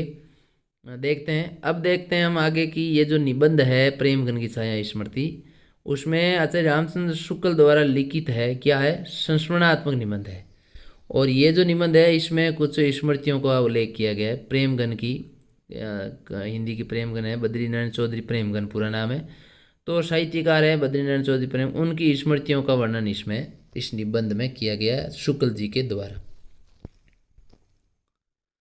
रामचंद्र शुक्ल की कीर्ति का अक्षय स्रोत किस ग्रंथ को माना गया है? तो यहाँ पर हिंदी साहित्य का इतिहास 1929 में लिखा था।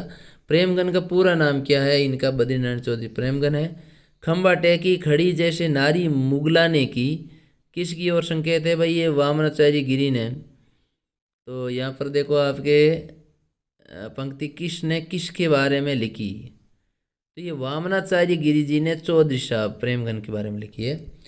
और मिर्जापुर शब्द का अर्थ क्या लेते थे? लक्ष्मीपुर। ये आया हुआ बोर्ड में। तो आप इसको समवयस्क में कौन से लेखक सम्मिलित नहीं थे? तो चौबे थे, गौड़ थे, द्विवेदी थे, लेकिन चौधरी बद्रीनारायण चौधरी नहीं थे, ये ध्यान रखें। प्रेम और भक्ति की विशेषता नहीं है, वह संपूर्ण कार्य खुद करते थे, ऐसा नहीं। लैंप भी नहीं बुझा सके वो। अरे जब फूट जाई तबे चलत आओ, ये बता रहा है कि वो संपूर्ण कार्य खुद नहीं करते थे, मनोवर्ती का आभास होता है। तो रही इसी प्रकृति के। मिर्जापुर में भारत में हरिश्चंद्र के परम मित्र कौन थे? तो ये बद्रीनारायण चौधरी प्रेमगन ही है।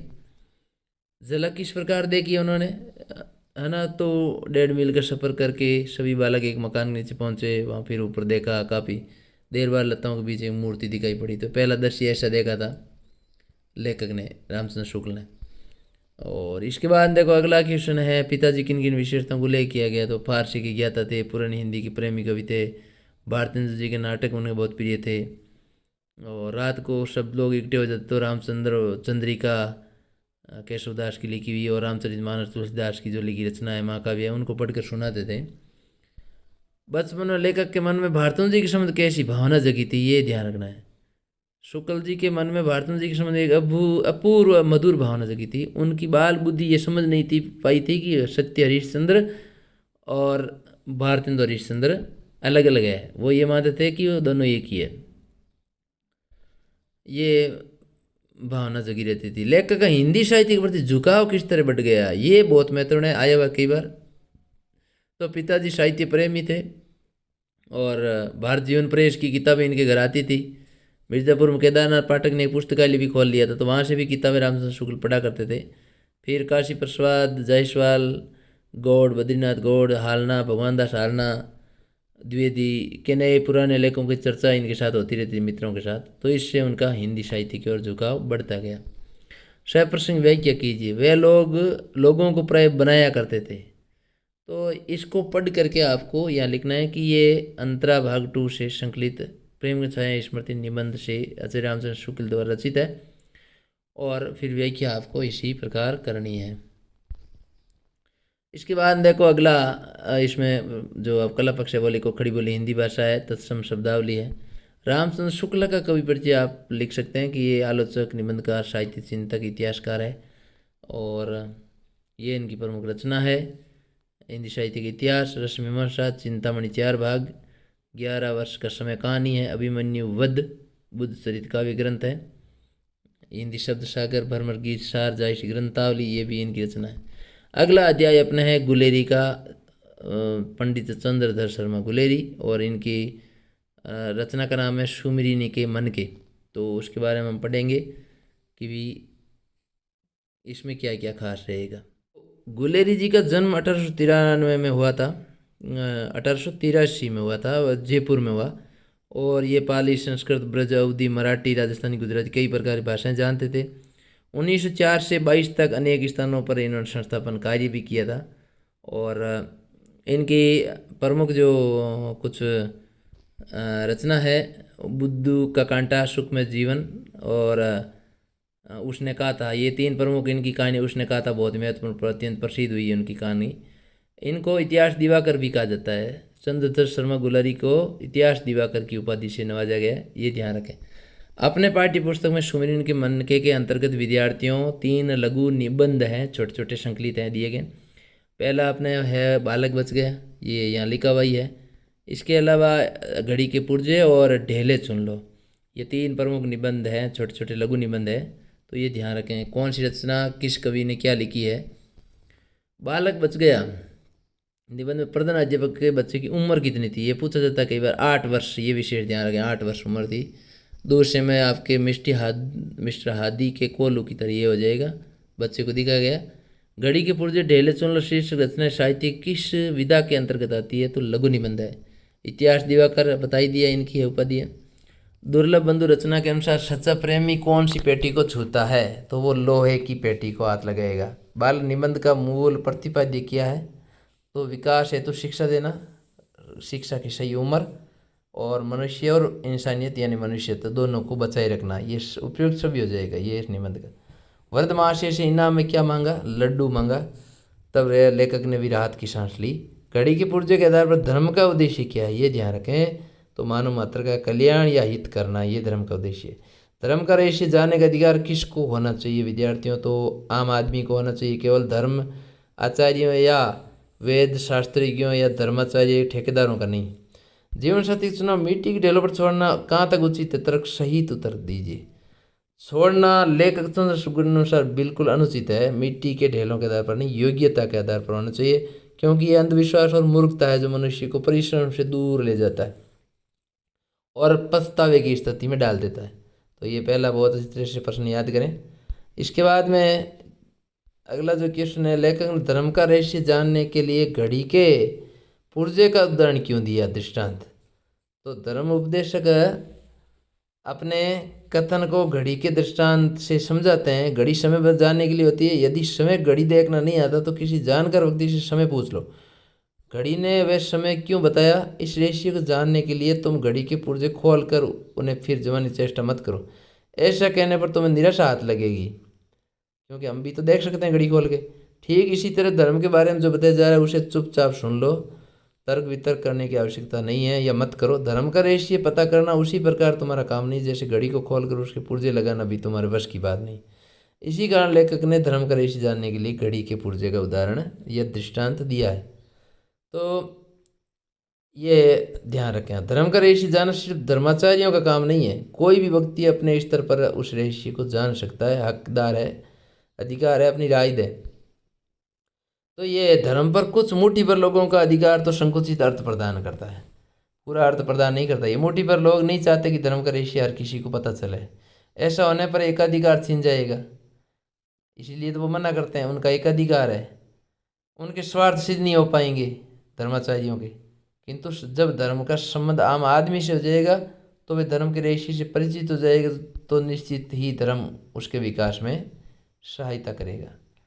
वैदिक काल में हिंदुओं में कैसी लॉटरी चलती थी जिसका जिक्र लेखक ने किया, तो मिट्टी के ढेलों की लॉटरी चलती थी और एक ही कन्या कहीं पर गलत और कहीं पर अच्छी या बुरी हो सकती थी, तो वो उचित नहीं था।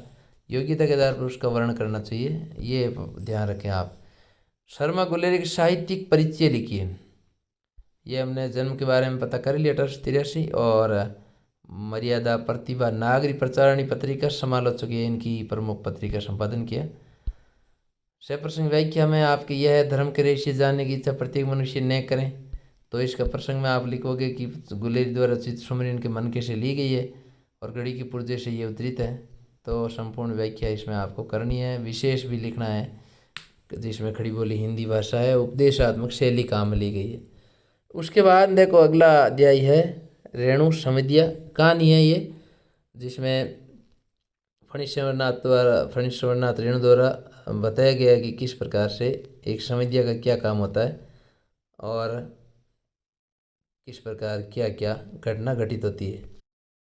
बात करें फणीश्वरनाथ रेणु के बारे में, तो बिहार के रहने वाले हैं। बिहार में जन्म हुआ 1921 में, भारत छोड़ो आंदोलन में भाग लिया 1942 में। साथ ही साथ इन्होंने महत्वपूर्ण रचना लिखी, मेला अंचल 1954 में इन्होंने महत्वपूर्ण एक उपन्यास लिखा था, प्रति परिकथा भी इनका उपन्यास है, और भी बहुत सारी रचना इन्होंने लिखी है, लाल पान की बेगम वगैरह। समितिया एक महत्वपूर्ण मार्मिक आंचलिक यानी ग्रामीण क्षेत्र से जुड़ी कहानी है। 1977 में इनका निधन हो गया था। और अपने इस पाठ में हम पढ़ेंगे भी हरगोविंद वगैरह, बड़ी बहुरिया, और जो लक्ष्मी कहलाती थी उसके गांव के जो संदेश लेके गया वो किस प्रकार से था, क्या था, ये सब। समझिए कहानी एक जीवंत चित्रण है किसका? तो ये नारी के मन के दुख और पीड़ा का, यानी करुणा का। बड़ी बहुरिया की टूटी डयोडी यानी सीढ़ी के द्वारा लेखक ने इशारा किसका किया है? पतनशील सामंती व्यवस्था का। जिस प्रकार वो टूटी डयोडी थी ना, सीढ़ी टूट गई, उसका मतलब कि भी सामंती व्यवस्था भी पतन की ओर थी। आगे नात ने पीछे पगा मुहावरे का अर्थ क्या है? तो ये कोई जिम्मेदारी ना होना, ये इसका अर्थ हो जाएगा। इसके बाद देखो, उधार का सौदा खाने में बड़ा मीठा लगता है, ये कथन समझिए कहानी में किसने कहा था? तो ये मोदी माइन ने कहा था, मोदी आइन ने कहा था।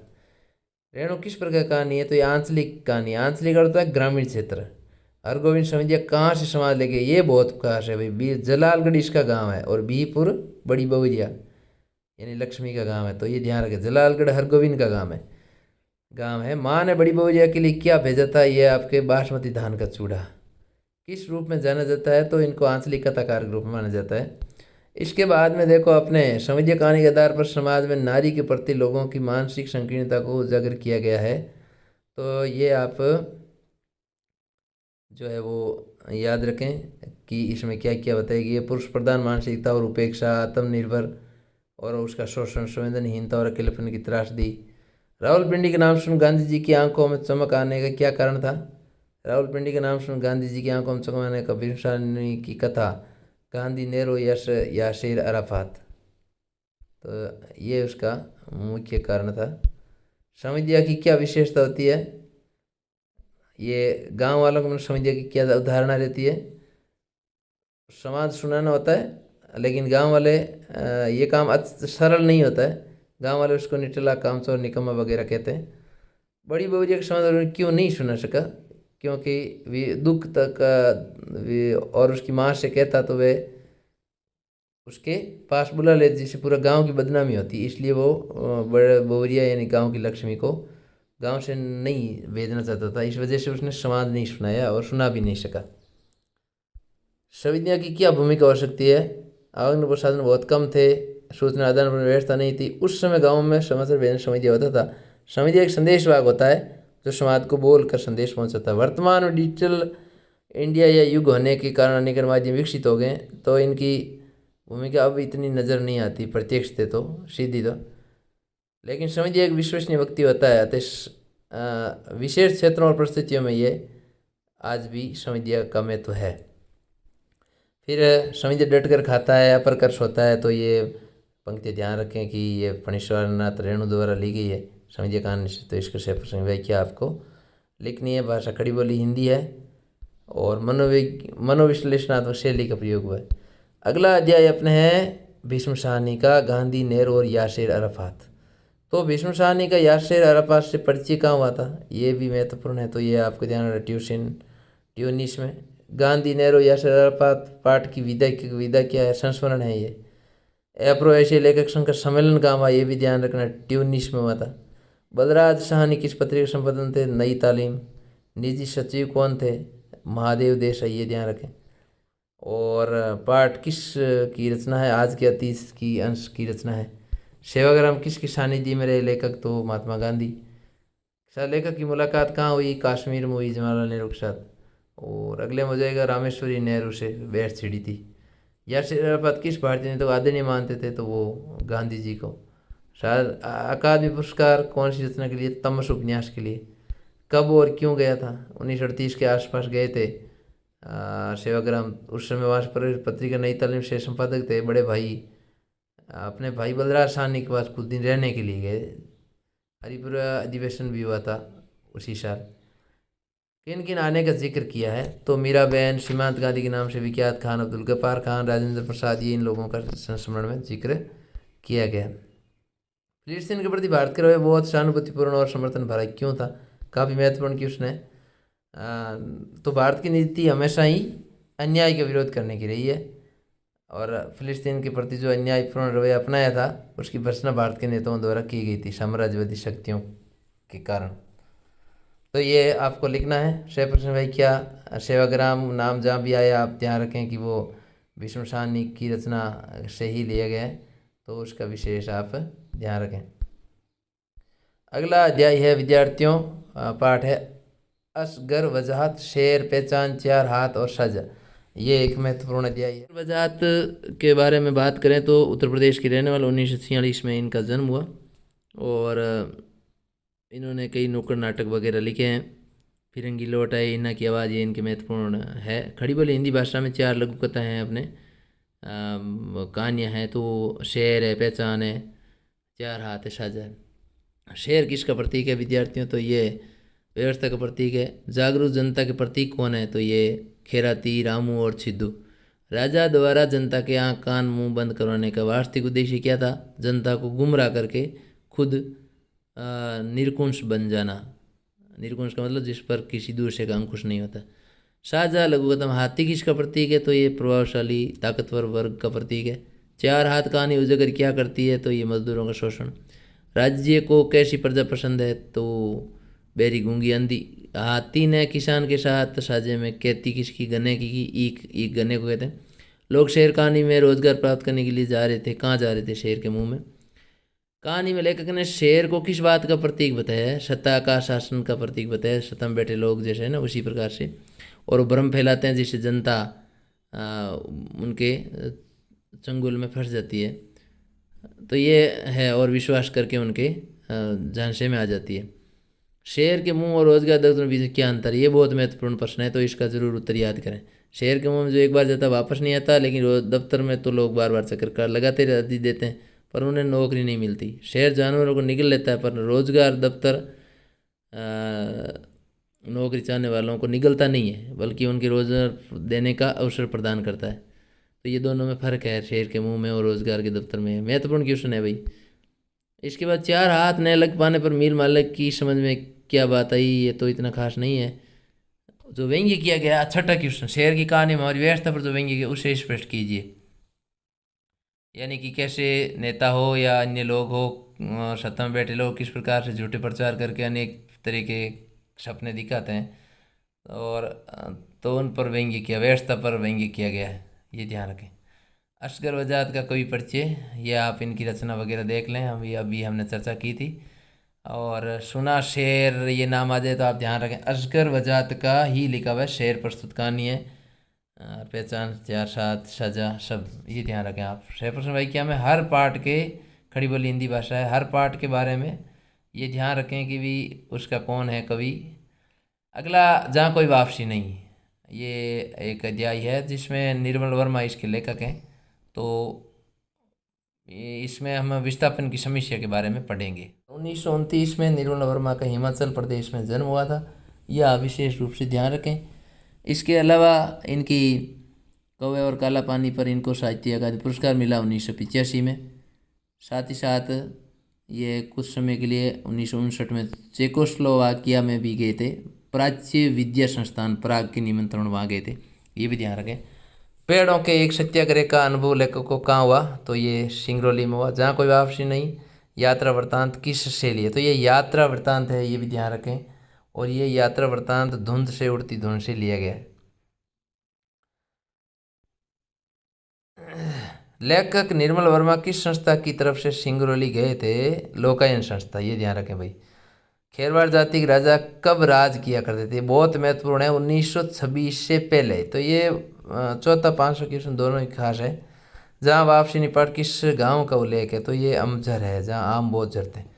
नए शरणार्थी किसे कहा है? विस्थापित लोग जो अपनी एक जगह छोड़ के दूसरी जगह चले गए, वापस नहीं आ सकते उस मूल स्थान पर। लोकायन संस्था विकास कार्यों जायजा लेने कहाँ गई थी? सिंगरौली गई थी। अमजर से आप क्या समझते हैं? पेड़ों, आम के पेड़ों पर गिरा गांव जहाँ आम झरते हैं, तो उसको अमजर कहा गया। सुनापन क्यों है? तो ये प्रोजेक्ट की वजह से ऐसा हुआ, अमरोली प्रोजेक्ट। आधुनिक भारत के नए शरणार्थी किन्हें कहा गया है? तो वो लोग जो ज़मीन घर छोड़ के चले गए और अब दूसरी जगह जा कर के रहेंगे, तो वो आधुनिक भारत के नए शरणार्थी हैं। पर्यावरण का संकट पैदा कर दिया, कैसे? हानि पहुंचाते हैं, पर्यावरण नष्ट हो जाता है, उतने पेड़ पौधे में हम लगा नहीं पाते हैं, अनेक गैसें वगैरह निकलती है, तो ये जो पर्यावरण के लिए खतरा है। निर्मल वर्मा का साहित्यिक परिचय आप याद रखें, 2005 में इनका निधन हुआ। साहित्य अकादमी पुरस्कार भी इनको मिला हुआ है। कला का जोखिम, चिड़ों पर चांदनी, हर बारिश में धुंध से उड़ती धुन, ये इनकी रचना है। एक चित्राशोक, अंतिम अरण्य, वह दिन, लालटेन की छत, ये समस्त रचना निर्मल वर्मा की है। सिंगरौली के संबंध में एक दंत कथा है, इसको काला पानी क्यों माना जाता है, ये बहुत महत्वपूर्ण है, इसको अच्छी तरह से याद कर लें कि ये पूर्व पश्चिम में फैली है। सिंगरौली चारों ओर से घना जंगल है, इस कारण यातायात साधन बहुत कम होने के कारण लोग एक ज़माने में नहीं जाते थे। अपने अपार सौंदर्य के बावजूद इसको काला पानी कहा जाता है, क्योंकि वहाँ के लोगों का संपर्क बाहर की दुनिया से नहीं था, इसलिए इसको काला पानी, यानी कि सेलुलर जेल जो थी ना, वो उसको भी काला पानी की सज़ा कहा गया, क्योंकि वहाँ पर भी बाहर अन्य से कोई संपर्क नहीं होता था वहाँ जो कैदी होते थे उनसे। और इसके बाद देखो ट्रेजडी किसे माना है, स्वातंत्र्योत्तर भारत की सबसे बड़ी ट्रेजडी किसे माना है और क्यों, तो ये भी आपको पश्चिमी देशों के अंधानुकरण करना, औद्योगिक क्रांति को बढ़ावा देना और प्रकृति का दोहन करना, जो कि ये कहा जा रहा है कि औद्योगिक विकास की ओर अग्रसर है, लेकिन इसमें नीति और नियमों में एक परिवर्तन करना होगा। ये ट्रेजडी है, अंधानुकरण या पश्चिमी देशों की नकल करना, देखा देखी करना, तो ये है, आपको ध्यान रखना है। से प्रसंग वाक्य, वे लोग आधुनिक भारत के नए शरणार्थी हैं, तो इसमें आपको अच्छी तरह से लिखना है कि ये निर्मल वर्मा द्वारा यात्रा वृत्तांत, जहाँ कोई वापसी नहीं से लिया गया, अंतरा भाग 2 से। इसके बाद देखो अगला अध्याय अपने है विद्यार्थियों, ममता कालिया दूर सदेवदास, ये कहानी है और हरिद्वार से जुड़ी हुई है। दूर सदेवदास कहानी में ब्यालू का अर्थ हम सब जानते हैं, शाम का भोजन होता है। स्पेशल आरती का मतलब क्या है, 151 रुपये। ममता कालिया की कहानी, दूर देवदास का नायक कौन है, शंभव और पारो, तो शंभव है नायक, पारो नायक है। लड़की से पहली मुलाकात कहाँ हुई, तो ये हर की पौड़ी हरिद्वार, उधर लग, किसने कहा था, ये शंभव ने कहा था, मनोकामना गांठ विचित्र इधर बांधो उधर लग जाती है, शंभव ने कहा, सोचा था उसने। कहानी में गंगा पुत्र किसे कहा गया, तो ये गोताखोर को गंगा पुत्र कहा गया। मनोकामना हेतु लाल पीले दाग कितने रुपए में बिक रहे थे, ये 1.25 रुपये में बिक रहे थे, तो ये भी ध्यान रखें। मनोकामना की गांठ भी अद्भुत अनोखी है, इधर बंद उधर लग जाती है। तो ये आप इस क्वेश्चन को याद कर लें भाई। और कहानी की सार्थकता भी थोड़ा देख लें, प्रेम पर आधारित कहानी है। गंगा पुत्र किसे कहा गया है, जो भी पैसे वगैरह चढ़ाते हैं और वो उनको निकाल लेते हैं, अपना आजीविका चलाते हैं, वो गंगा पुत्र हैं। हर की पौड़ी पर होने वाली गंगा की आरती का दूर देवदास कहानी के आधार पर भावपूर्ण वर्णन कीजिए, कैसी आरती होती है, किस प्रकार होती है। ममता कालिया साहित्यिक परिचय, ये जरूर 1940 में उत्तर प्रदेश में इनका जन्म हुआ और ये इनकी रचना है। लड़की ने आज गुलाबी परिधान, इन कपड़ा नहीं पहना था, पर सफ़ेद साड़ी में आज लाज से गुलाबी होते हुए उसने मनसा देवी पर एक और चुने चुने संपर्क लिया। तो ये लड़की रचा है, तो आप समझ लेना कि ये जो है ममता कालिया दूर से देवदास कहानी से लिया गया है। इसके बाद देखो अगला अंतिम इसका अध्याय है कुटज, जो निबंध है, और ये हजारी प्रसाद द्विवेदी का लिखा हुआ है। तो हजारी प्रसाद द्विवेदी की इस अध्याय को हम देखते हैं। कुटज निबंध पृथ्वी का मानदंड किसे, ये ध्यान रखना है कि भी हजारी प्रसाद द्विवेदी का जन्म उत्तर प्रदेश में हुआ था, 1907 में हुआ था, और साथ ही साथ 1979 यानी 1979 में इनका निधन हो गया था। और ये निबंध जो है हम पढ़ेंगे। हजारी प्रसाद द्विवेदी की ग्रंथावली इनको ने 11 खंडों में इन्होंने लिखी थी।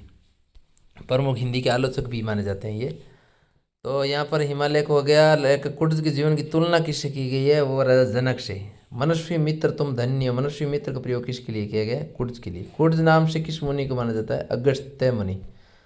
ग्रंथावली 11 खंडों में है, अभी हमने चर्चा। अपराज जीवन शक्ति का प्रतीक किसको कहा गया, कुटज को। आत्मन अस्तु कामाय सर्व प्रियम भवती कथन है, ये है वो आपके याज्ञवल्क्य के ऋषि का। जन्म 1907 में हुआ। कुटज वृक्ष पाया जाता है शिवालिक पर्वत श्रृंखला में, ये ध्यान है, विंध्याचल में नहीं है, शिवालिक पर्वत श्रृंखला में। 3 विशेषता ये आप लिख सकते हैं। भयंकर गर्मी में भी जीवन शक्ति देता है और हरा भरा रहता है।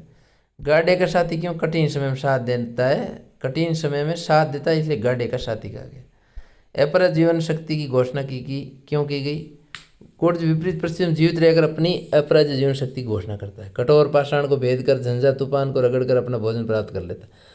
तो इस पाठ से प्रेरणा ये मिलती है कि विपरीत परिस्थितियों में हमें हारना नहीं चाहिए, हंसते रहना चाहिए, और न ही किसी को अपमानित करता है, न ही ग्रहों की खुशामद करता है। ये अवधूत है, साधु सन्यासी की तरह है। और ये इनकी कुछ रचना है जिनके बारे में कोई परिचय आप अच्छी तरह से पढ़ें। ये प्रश्न महत्वपूर्ण है। जीना भी एक कला है, कुटज इस कला को जानता है, यानी जीवन जीना एक तपस्या है, तपस्या से भी बढ़कर माना जाता है। तपस्या में तलीन और सहिष्णु तक होना आवश्यक है। गीता में कहा गया सुख दुख समय कृत्वा लाभा लाभो जया जयो, यही जीवन जीने की कला है। तो ये ध्यान रखें आप। इसमें 6% है कि नाम इसलिए बड़ा नहीं है कि वह नाम है, वह इसलिए बड़ा होता है कि वो सामाजिक सुरती। तो ये अजय प्रसाद द्विवेदी के कुर्ज निबंध से ही लिया गया है, इसमें भी आप पूरा ध्यान रखें विद्यार्थियों। अब अपने अगले अध्याय हैं अंतराल भाग 2, और इसमें हम इसका और बची हुई व्याकरण का पूरा अध्याय अगले दूसरे वीडियो में पूरा आपको बता दिया जाएगा। इस वीडियो अंत तक देखें और रिवीजन करें। तब तक के लिए जय हिंद जय भारत। थैंक यू विद्यार्थियों।